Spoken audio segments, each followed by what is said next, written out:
Hello everyone, BeatsAfe32 back again with another deck review. This is the Bicycle Plugged Nickel playing cards, which is from a Kickstarter project created by a new company, Vic Zentor Games, and designed by the owner, I guess if you will, Matt Drake. And special thanks to Matt Drake for sending me a prototype deck a few months ago, which I did review on my channel. You can check out the review if you want. Those ones are more or less the same as this one, except that one was printed by Liberty Playing Cards, and the quality is not on par with this one, obviously. So the prints of the boxes say Bicycle on top, and Plugged Nickel playing cards on the bottom, and you see a cattle head, bull head. Give you a little bit closer look. As you can see, it's merely a bit of a color variation. There's also some barbed wire wrapped around it and whatnot. On the side, it says Eric Christen Finis, made in the USA.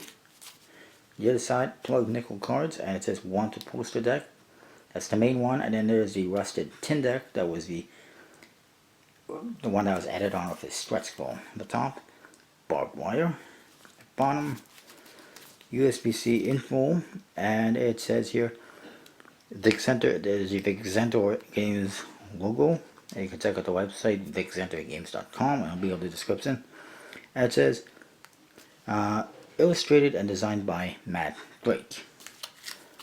In the back of the cards, you see the back design, which features skulls and barbed wire and a country western theme. Yeehaw!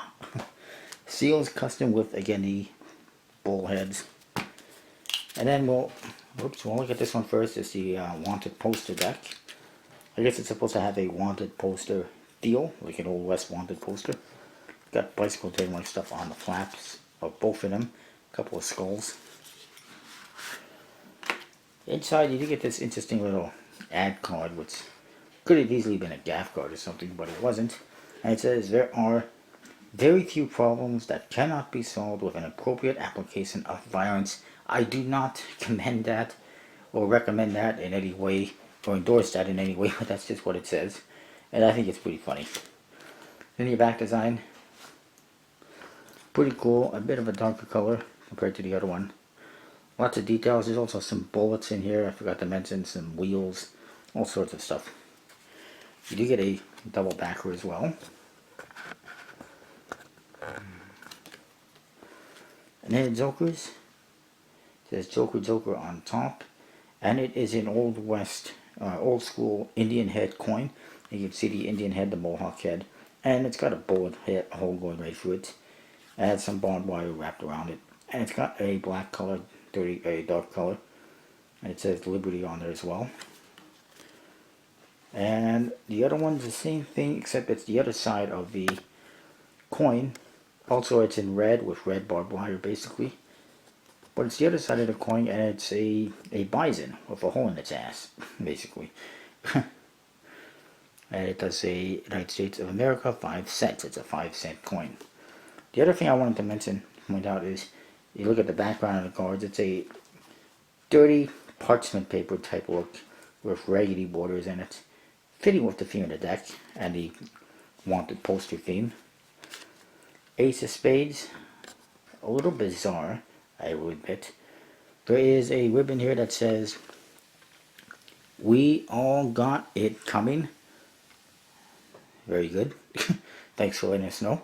And it says Plugged Nickel playing cards from Vic Zentor Games, made in the US of A.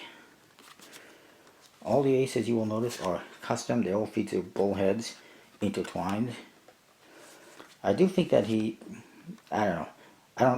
I think that there could have been more of an improvement from the prototype to this. They look a little bit hand-drawn, cartoony, but maybe that's the idea. But they're okay. And then the code cards, pretty interesting. There's a Suicide King. He's stabbing himself in the head with a sword. So you can see they got a cowboy, Old West theme. And they're all skulls. Skeletons, I should say.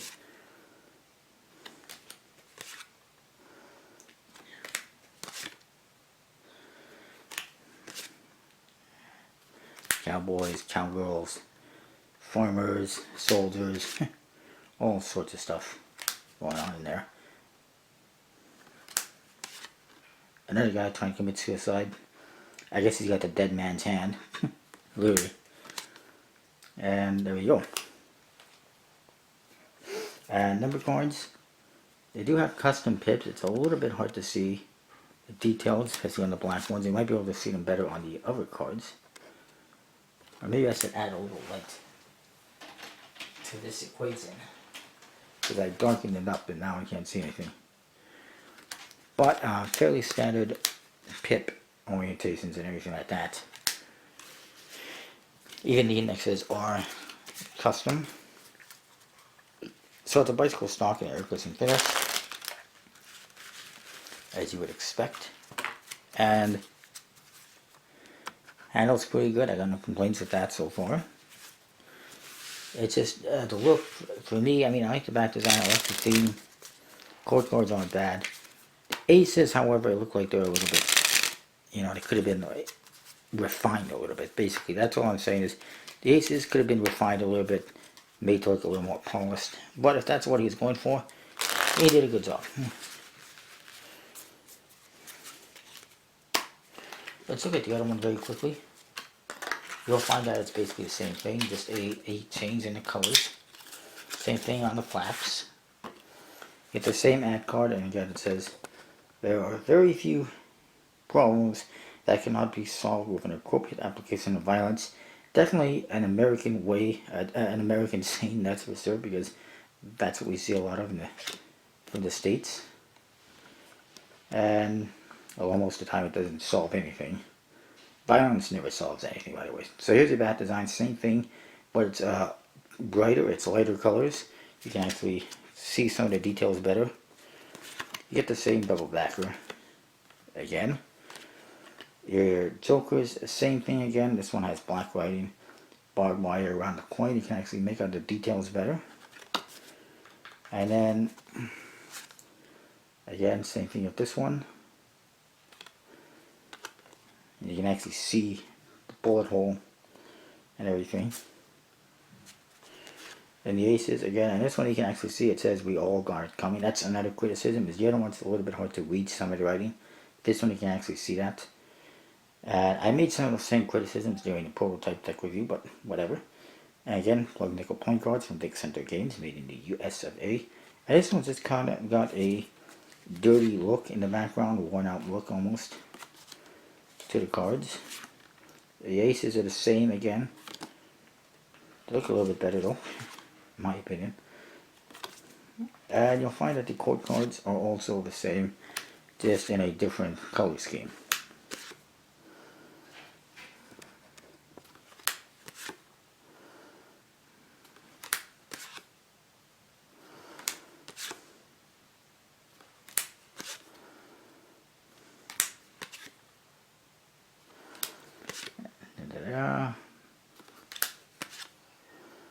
There you go, almost there I think.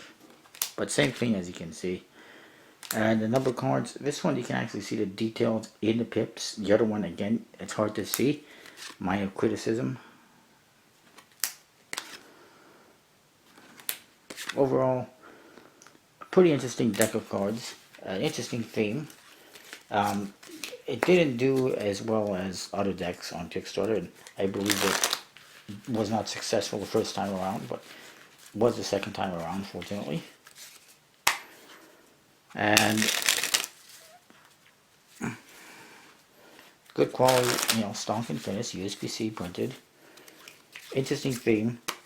There's just some things that I would have probably executed a little bit differently design-wise, especially the aces and whatnot. But that's what it is. Plug Nickel, you can probably find them on the website.